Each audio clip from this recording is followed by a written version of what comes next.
Emery, I want to pull you up on something you said, and Sim, I don't think Arsenal were that bad against you guys. Their finishing wasn't there. But for I'm most of that game, they pinned you back, they passed through you. If they perform, yeah. if their finishing is like that, then they could lose. But if they perform in terms of the approach play against Aston Villa, Mhm. they'll be the better side. It's just whether they can put the ball in W- the back of there. Because I We actually have think 2-1 flattered you. It yeah. was more of a 4-5 nil game than anything else. Mm. You guys are really bad. Yeah, but we've got we've got big problems in our backline. You're pressing us with the players that we got. You know, an 18-year-old playing at the back who's not a centre back. You got Dragoshin, who's got big problems on the ball. You got Spence, who's not really playing on his right side as well. Fair. So pressing us right now is not the prospect of pressing a Aston Villa side who have got much better players breaking their press and playing out the back, in my opinion, right now than we do. I think if we had our first choice, I think they would have a lot more difficulty, like they did last season at the Emirates, pressing us than they did this season. I think, look, that's my whole point about Arsenal. They are clearly a very well coached team. They're very well set up. They're very well coordinated. Arteta's had a lot of time with them. Was this his sixth year with Arsenal? And clearly he's coached them to their pressing game's fantastic when they're on their game, and they're very, very aggressive.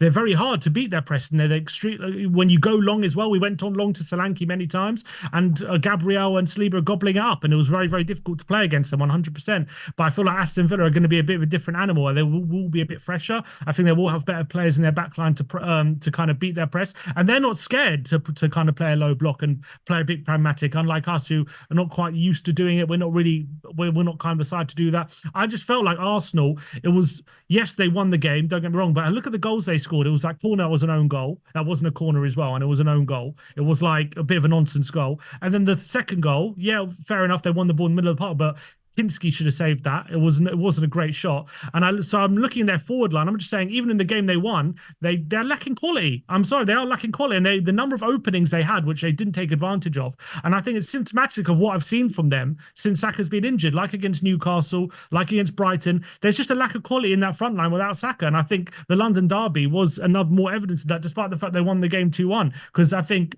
if they had a competent forward line, it would have been a lot worse. I reckon you That's my love opinion. talking about Arsenal, don't you, Sim? I love talking about Arsenal. Oh, I You hate it. love talking I about like a hate. Arsenal. I hate watch. I like a hate watch. I tell you something. We've got more chance of winning something this season than Arsenal. Oh God! I don't mean it. I Oh, don't my mean it horribly. days. My dad's a Spurs fan, right? So I'm gonna talking say the it. I'm truth. gonna say I'm it. just, yeah, but I don't mean it rudely. Where do Tottenham fans get the confidence to speak like this from? In general, I mean, I've had. I mean, on it's my, just a fact. We're in 3 competitions. They're in 2, so we have more chance of winning you something. don't. But again, Three, based on Tim. you Huh? don't win anything. We're in 3. You don't. You Yeah, never we're win in anything. 3 and they're in 2. Oh, sorry, I thought you said we're in 2. No, we're in 3 and they're in 2. Nah. Right? So we have more chance of winning something than ours. And we're in the semi-final. We're in the Europa League. Oh my So God. unless Arsenal win the Champions League or the league, which I But don't think they're going to you win, ain't we have winning more the chance. Europa League though. There's no way Spurs can do it. Why not? You've got 5 points out of your previous 27 available in the league. That is Yeah. not the type of form that wins you major trophies. Yeah, but there's context to that. I understand that that's the situation right now, and it's not good enough. Don't get me wrong, and I'm not happy with the situation we're in, and there's a lot of reasons why that we are in this situation. I don't think it's just on the manager, but I do think we got a couple Europa League games coming up. We need to get probably 4 points from 2, and we'll be in that top 8. If we are in that top 8, right, then we're not going to see Europa League football again until March.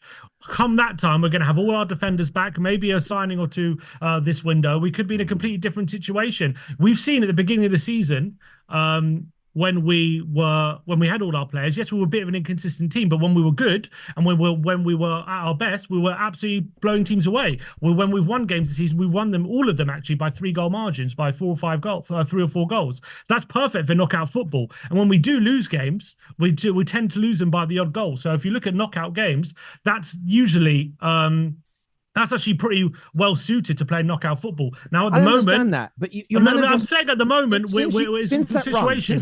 since that run of games at the beginning of Big Angie's time at your club, Yeah. since then he's on a 31% win ratio, and that's with players out, Yeah. all your players back.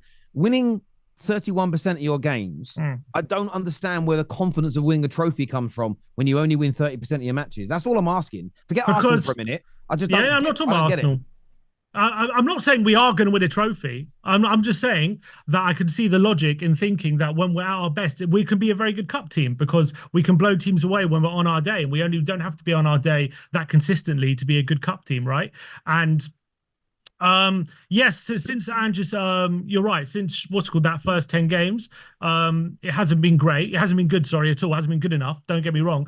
But I think again, there's context to that. After the first 10 games, we had like 5 injuries or something in one game against Chelsea. We then went on to lose, I think, the next 5 games. And then between that period and like the last, I think, 7 games of the season, we're actually getting top 4 form. Right. Well, actually, we're hitting over 2 points a game. Now, in the last 7 games of last season, I think we lost 5 and won 2. But the 5 we lost were the top 5. They were the top 5 team. So, look, we had very hard games. Again, no excuse for losing all of them. But there's, again, context to it. This season, right, we had quite inconsistent form at the beginning. I think we probably should have gotten more points than we did earlier in the season, but obviously we dropped some silly points. But I think, again, we saw against Villa, against Man United at Old Trafford, we saw against West Ham, we saw at the Etihad. Like, we had some really good performances, right? We had City in the Cup as well. We could blow teams away when we're on our game, but we also were capable of dropping silly points against Palace and Ipswich, and that comes with a young team that is obviously still has a lot of growing up to do, and a team that has to grow together, of course. And maybe as well, we definitely didn't do enough in the summer in terms of the business. And then, obviously, I think after that inconsistent start, we then hit a massive injury crisis, which has led to 4 centre-backs being out, 2 left-backs being out, 2 goalkeepers being out. We basically got no defenders. We've also had 3 forwards out, so we're playing all the same players. So that's led to... But wait. All the defeats we've had... There's a lot of excuses here. Yeah. There's a lot of excuses here. I want to throw it to the rest of the panel. Chris, do you agree with what Sim's saying here, that all those reasons are why they've got a 31% win ratio and they're going to win a trophy? That contributes, I'm saying. It's not the whole reason. Of course, I think Sim's right there. It definitely contributes. I think for me, if I was a Tottenham fan, like I truly believe that every manager should be given time. But I think I said this last week, you can give the wrong man time as well. And I think for me, Ange Postecoglou looks like he's the wrong man. I would much rather have someone like a Thomas Frank, who's a bit more pragmatic, who realises that it's a results-based business and go out there and get results. When Brentford were playing in the Championship, they played expansive football. When Brentford come into the Premier League, he sits back and he makes himself hard to beat and all that type of stuff. He knows that it's about winning points. Now, right now, Brentford 10th in the league, are they? Something like that. 3rd best home form, 3rd worst away form. You know, for me, I would much rather have my manager realise that it's about winning and not style of football. You know, you can have a style of football and you essentially, you earn the right to have a style of football by putting points on the board. You don't get to play fancy football and not put points on the board. That's mental to me. Well, we finished 5th last season, so we did. You know what I mean? And then this season he's not. One sec. What am I doing here? I'm following. This season, I think, look, and again, there are reasons for that. I don't think we would be in this position if it wasn't for, look, you remember that season, you know better than most, Chris, you know, when Liverpool had that massive injury crisis under Klopp, when Van Dijk got injured and you had no centre-backs and you were losing at home to Burnley and losing at home to all these teams, like record defeats. I know you turned it around late in the season, right? But that really derailed your season. Massively. Injury crisis. Yeah, no, I get and that's what's happening. And that's what's happening with us, I think, at the moment. And honestly, we shouldn't be 14th. But I get we shouldn't be 14th. Yeah, exactly. And what Klopp realised in the end that season was just to play 2 centre-halves, any centre-halves, instead of dropping midfielders back. And that was Klopp's mistake that he rectified when he went to Nat Phillips and Reece Williams. Do you know what I mean? So he's got to have that time to rectify. I understand where you're coming from. I just view it and think to myself, if a couple of results go against you this weekend, including yourselves losing, you could be 4 points away from the relegation zone.